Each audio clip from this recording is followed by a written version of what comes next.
Hey guys, welcome back to another video. Today I've put together a video of my 5 top tips to improve your car photography. My first tip out of my favourite 5 is using a polarising filter. This will cut down in any reflections in the bodywork on the car. So what a lot of people do is they'll take the picture with the filter, but it only reduces the reflections in half the photo.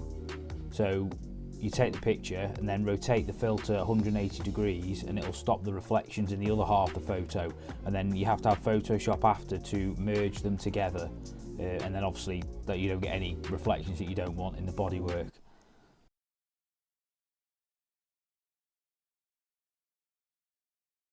My second tip would be to head out in what they call the golden hour, which is an hour after sunrise or an hour before sunset.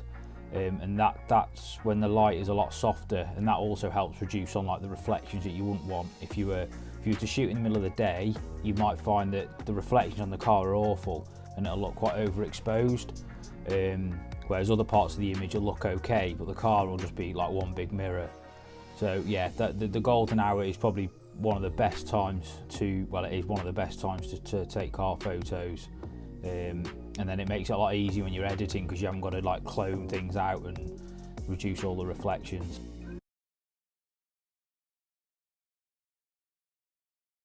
So my tip number 3 would be, don't be afraid to use your legs basically to walk around the car to find the best angles.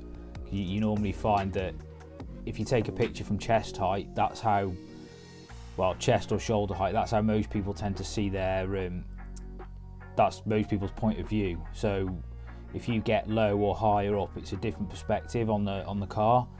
So that's another good thing to do. And then you might find angles that you wouldn't have thought of in the first place as well, just by moving like 1 to 2 feet in any direction. So it only has to be a small movement. You don't have to go like yards and yards away. It can just be the slightest movement, and the angles are completely different. It looks awesome compared to before.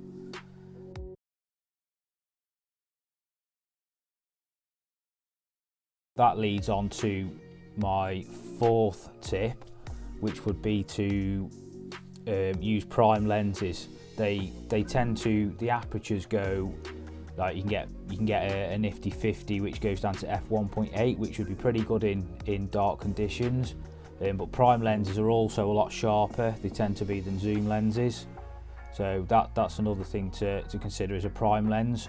They can be quite expensive, but there's quite a popular one that they call the Nifty 50, and it's 50mm, it's f1.8, and you can have it for, it's about £100 in the UK, British pounds, so then it's a really good lens for the money. So yeah, definitely consider prime lenses.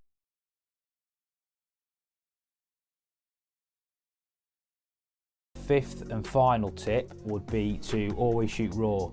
In my last video, well, one of my previous videos, I said about not using JPEG because it compresses the files.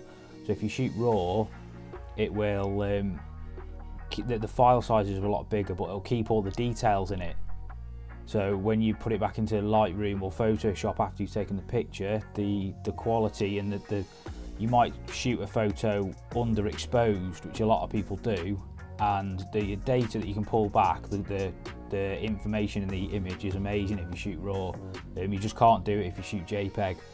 I know a lot of car photographers, they tend to shoot underexposed because it's easier to pull back the details than overexposing it and making everything too bright, because once the image is overexposed, the detail's gone, you can't pull it back no matter what.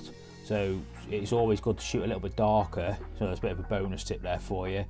But yeah, it's always best to shoot a bit darker than it is too light.